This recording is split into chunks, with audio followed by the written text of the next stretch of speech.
ओम शांति। आध्यात्मिक विश्वविद्यालय द्वारा प्रस्तुत भागवत भाग 4। पिछले एपिसोड में हमने देखा कि अंततः सत्य की ही विजय हुई, अर्थात विरोधियों के लाख प्रयास करने पर भी कृष्ण जन्माष्टमी के अवसर पर बाबा जेल से बाहर आ ही गए। अब आगे देखिए। यदि कोई मर्यादा पुरुषोत्तम भगवान श्री राम को चरित्रहीन कहे तो ये बात किसी भी हिंदू को स्वीकार्य नहीं होगी। उसी प्रकार यह बहुत आश्चर्यजनक और मानव कल्पना से परे की बात है कि बाबा वीरेंद्र देव दीक्षित, जिनके ज्ञान का तंत्र ही है पवित्रता, कन्याओं माताओं के प्रति उनके मन में जो ऊंची भावना है वो तो इस धरती पर कोई और मनुष्यों में हो ही नहीं सकती। ऐसे ऊंचे विचार रखने वाले प्रैक्टिकल श्री राम जैसा पाठधारी रेप जैसा घिनौना कार्य कर ही नहीं सकते। वैसे तो इस सत्य से सभी अवगत होंगे ही कि कलियुग के अंत में भगवान का गायन कलंकीधर के रूप में होता है, तो जरूर उनके ऊपर प्रैक्टिकल में ढेरों कलंक लगते हैं। इसलिए तो सभी कलंकों को धारण करने वाले भगवान कलंकीधर कहलाते हैं। सिर्फ शास्त्रों में ही नहीं बल्कि देश विदेश के बड़े बड़े भविष्य वक्ताओं ने भी उनके बारे में भविष्यवाणियां की हैं। जैसे सुप्रसिद्ध भविष्य वक्ता नास्ट्रेडमस ने भारत के संदर्भ में भविष्यवाणी की है कि भारत में पैदा होगा दुनिया का मुक्तिदाता, एक गरीब घर में पैदा होगा दुनिया का मुक्तिदाता, जो दुनिया का मुखिया होगा और विश्व में शांति लाएगा। वो सफेद पोषधारी शांति दूत बनकर सबके सामने आएगा, लेकिन सब लोग पहले उससे नफरत करेंगे, लेकिन बाद में सभी उससे प्यार करेंगे। उस सफेद पोषधारी पर साजिश कर कोई दाग और इल्जाम भी लगाए जाएंगे, लेकिन बाद में वो दाग मुक्त होकर पूरी दुनिया के सामने अपना परचम लहराएगा और अपनी प्रभु सत्ता कायम करेगा। उस महापुरुष का नाम वरण या शरण से शुरू होगा। वह भारत के साथ ही साथ पूरी दुनिया में एक नया अध्याय लिखेगा। भारत ही नहीं, सारी पृथ्वी पर स्वर्ण युग लाएगा। सनातन धर्म का पुनरुत्थान करके यथार्थ सर्वश्रेष्ठ हिंदू राष्ट्र बनाएगा। उसकी ख्याति आसमान चूमेगी और वह विजेता के रूप में सम्मान पाएगा। सांप्रदायिकता और शत्रुता के एक लंबे दौर के बाद सभी धर्म तथा जातियां एक ही विचारधारा को मानने लगेंगी। प्रोफेसर कीरो ने भी अपनी भविष्यवाणी में कहा कि भारत का अभ्युदय एक सर्वोच्च शक्ति के रूप में हो जाएगा, पर उसके लिए उसे बहुत कठोर संघर्ष करने पड़ेंगे। देखने में यह स्थिति अत्यंत कष्टदायक होगी, पर इस देश में एक फरिश्ता आएगा जो हजारों छोटे छोटे लोगों को इकट्ठा करके उनमें इतनी आध्यात्मिक शक्ति भर देगा कि वे लोग बड़े बड़े बुद्धिजीवियों की मान्यता मिथ्या सिद्ध कर देंगे। भारत में ये परंपरा है कि जीवन में एक पति बनाया तो फिर जीवन में कोई दूसरा पति नहीं बनाएंगी। पवित्रता को बहुत ऊंचा समझते हैं। ये भारत माताओं की बुद्ध रूपी धरणी ऐसी श्रेष्ठ धरणी है जिसमें भगवान बाप आकर के ये ज्ञान का बीजारोपण करते हैं।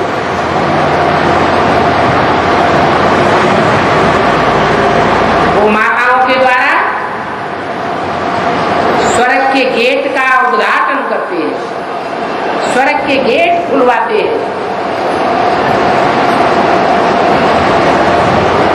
ये माताओं का कार्य है। इसलिए माता गुरु भी गाया हुआ है। माता गुरु बगैर उद्धार नहीं हो सकता। लेकिन कौन सी माताएं जो ईश्वरीय ज्ञान लेके पवित्रता को जीवन में धारण करती है, वो माताएं नहीं जो ज्ञान भी लेती जाती है और नरक का दरवाजा भी खोल करके बैठ जाती है।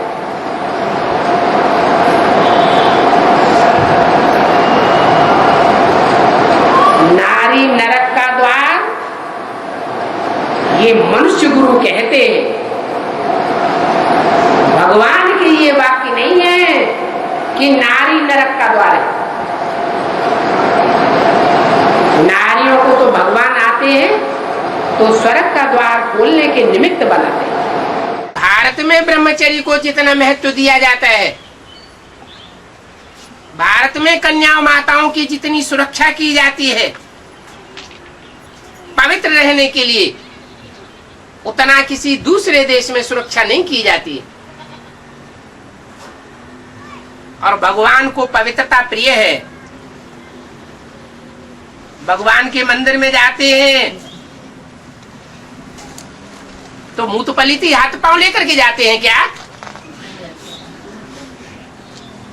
शुद्ध पवित्र होकर के जाते हैं ना। ये आज की दुनिया की पैदाइश से मूत पलित से होती है। तो भगवान इस मूत पलिती दुनिया को चेंज करने के लिए आता है। अब तक तो आपने देखा ही है कि किस प्रकार बाबा ने सत्य के मार्ग पर चलते हर कठिनाई का सामना किया, और इस बार भी बाबा धैर्यता पूर्वक परिस्थिति का सामना करने में कामयाब हुए। हालांकि ये केसेस को निपटाने में कोई कम समय नहीं लगा। पूरे 14 वर्षों तक इन 4 केसेस का मुकदमा हाई कोर्ट तक चलता रहा। आगे देखते रहिए कौन सा केस कब खत्म हुआ। केस नंबर 1, तारा देवी। सबसे पहले मथुरा की तारा देवी, जिसने 16 अप्रैल 1998 को बाबा पर बलात्कार का झूठा FIR दर्ज कराया था। इस केस में साक्ष्य कोई और नहीं बल्कि अशोक पाहुजा, दशरथ पटेल, कैलाश चंद्र, चतुर्भुज गुप्ता आदि 10 लोगों का विरोधी दल स्वयं ही रहा, क्योंकि ये सारा तो उनका ही किया कराया खेल था। लेकिन कहते हैं ना, यतो धर्म ततो जय। आखिर वो दिन आ ही गया जब तारा देवी को खुद अपनी गलती का एहसास होने लगा, और रेप केस डालने के 8 साल बाद जब उन्हें महसूस होने लगा कि मेरी झूठ की नैया अब डूबने ही वाली है, तब तारा देवी ने दिनांक 24 मार्च 2006 को डिस्ट्रिक्ट कोर्ट के सामने स्पष्ट करके बता ही दिया कि वीरेंद्र देव दीक्षित द्वारा उसके साथ बलात्कार, शारीरिक संबंध जैसा कोई बुरा काम नहीं किया गया है। तारा देवी ने आगे ये भी बताया कि अशोक पाहुजा ने ही उन्हें झूठे शिकायत पत्र को तैयार करने से लेकर केस को अंत तक आगे बढ़ाने में सहयोग दिया था।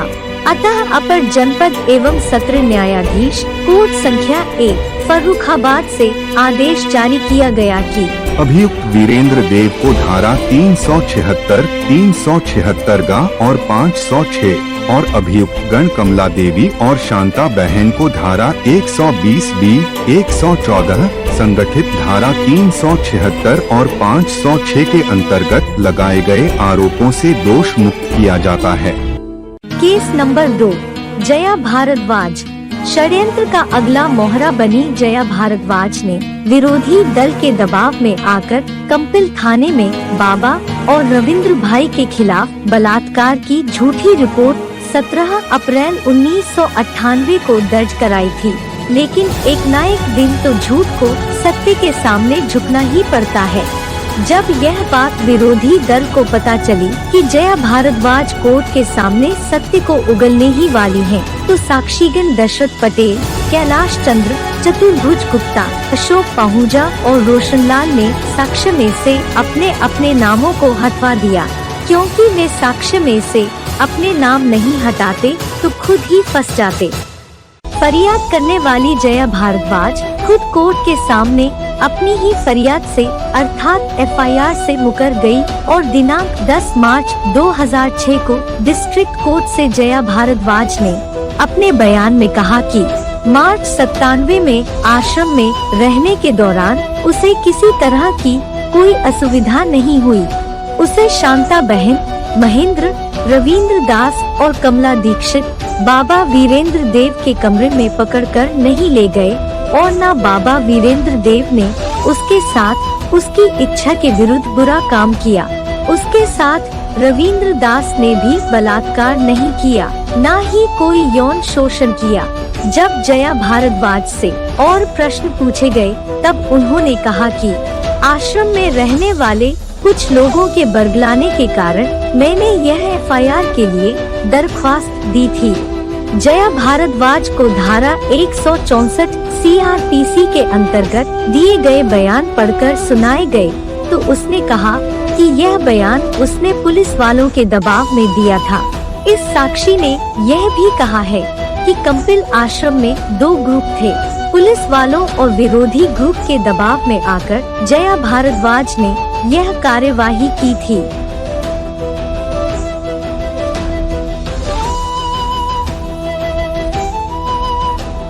साक्ष्य मात्र एक जया भारद्वाज ही थी और कोई नहीं। इसलिए फर्रुखाबाद अपर जनपद एवं सत्र न्यायाधीश से दिनांक 10 मार्च 2006 को आदेश जारी किए गए, जिन्हें न्यायाधीश के शब्दों में ही समझना उचित होगा। अभियुक्ता शांता कुमारी को भारतीय दंड संहिता धारा 120 बी और 506 और अभियुक्त गण वीरेंद्र देव और रविंद्र दास पर धारा 376, संगठित धारा 34, 120 बी और 506 और अभियुक्ता शांता कुमारी और कमला देवी को धारा 114/376 और अभियुक्त गण महेंद्र पटेल, वीरेंद्र देव, रविंद्र दास को धारा 376/34 और 376/34 के अंतर्गत लगाए गए आरोपों से दोषमुक्त किया जाता है। Case number 3, Meena Kumari. देखते हैं मीना कुमारी के झूठ का पर्दाफाश कैसे हुआ। गुजरात की मीना कुमारी विरोधी दल के प्रभाव में आकर 28 अप्रैल 1998 को बाबा पर रेप केस का झूठा आरोप लगाती हैं। लेकिन समय के साथ साथ जब षड्यंत्र की गुत्थियां एक एक करके सुलझने लगी तो इन सब मोहरों के बीच मीना कुमारी ही सबसे पहले षड्यंत्र के परिणामों को अपनी अंतरात्मा में महसूस करती हैं और अपनी गलती को मानते हुए झूठ का साथ छोड़कर सच का साथ देने सबसे पहले आगे आ जाती हैं और गहरा खेद व्यक्त करते हुए विरोधी दल के सदस्यों का विशेष रूप से नाम लेकर उनके सारे षड्यंत्रों का भांडाफोड़ कर देती हैं। मीना कुमारी ने दिनांक 4 फरवरी 2006 को फर्रुखाबाद के माननीय न्यायाधीश के समक्ष अपने बयान में स्वीकार किया है कि वह नवीन मोदी के विश्वास पर अहमदाबाद से चलकर कंपिल फर्रुखाबाद में आ गई। वहां पर उसने वीरेंद्र देव और कमला दीक्षित से उसकी मुलाकात कराई। दिनांक 2 या 3 अप्रैल 1998 को श्रीमती कमला दीक्षित व शांता बहन ने उसे वीरेंद्र देव के कमरे में बंद नहीं किया और न ही वीरेंद्र देव ने उसके साथ बलात्कार किया था। मीना कुमारी ने यह भी स्पष्ट रूप से कहा है कि यह रिपोर्ट उसने अपने मन से नहीं लिखी थी, बल्कि अशोक पाहूजा, चतुर्भुज अग्रवाल, राम प्रताप सिंह चौहान, कैलाश चंद्र, प्राण गोपाल वर्मन, जया और तारा के दबाव में उनके बोलने पर लिखाई थी। अतः अपर जनपद एवं सत्र न्यायाधीश कोर्ट संख्या 1 फर्रुखाबाद से आदेश जारी हुआ। अभियुक्त गण वीरेंद्र देव दीक्षित, कमला दीक्षित व शांता बहन को भारतीय दंड संहिता की धारा 376, 376 114 व 506 के अंतर्गत लगाए गए आरोपों से दोष मुक्त किया जाता है। Case number 4, Renuka. आध्यात्मिक ईश्वरीय विश्वविद्यालय के परिवार का समूल विनाश करने के लिए विरोधी दल ने अपने शतरंज के अंतिम मोहरे को आगे बढ़ाया, जो थी नारनौल की कुमारी रेणुका के द्वारा डाला गया यह केस सीबीसीआईडी का आखिरी केस था। कंपिल थाने में 14 मई 1998 को आरोप पत्र दाखिल करवाया गया कि बाबा वीरेंद्र देव दीक्षित ने 7 मई 1997 को रेणुका के साथ बलात्कार किया और इसमें शांता बहन का सहयोग रहा। रेणुका ने सोचा भी नहीं था और उसको चलाने वालों ने भी सोचा नहीं था कि इस बनावटी कहानी में 1 साल का अंतर है। 1 साल पहले बलात्कार का जो आरोप लगाया गया उसमें आश्रम में मौजूद रेणुका की मां गायत्री देवी को भी साक्ष्य नहीं रखा गया। घटना के समय घटना स्थल आश्रम पर मौजूद 200-250 लोगों में से किसी भी व्यक्ति को साक्षी नहीं बनाया गया है। जब कुछ हुआ ही नहीं तो कुमारी रेणुका के पास कोई ठोस प्रूफ प्रमाण भी कहां से आएंगे।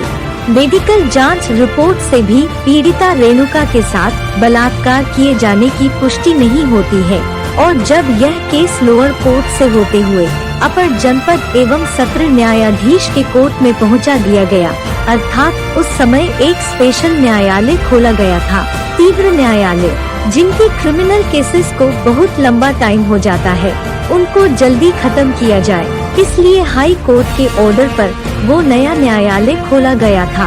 उस न्यायालय से दिनांक 27 अगस्त 2012 को निम्नलिखित आदेश जारी हुआ।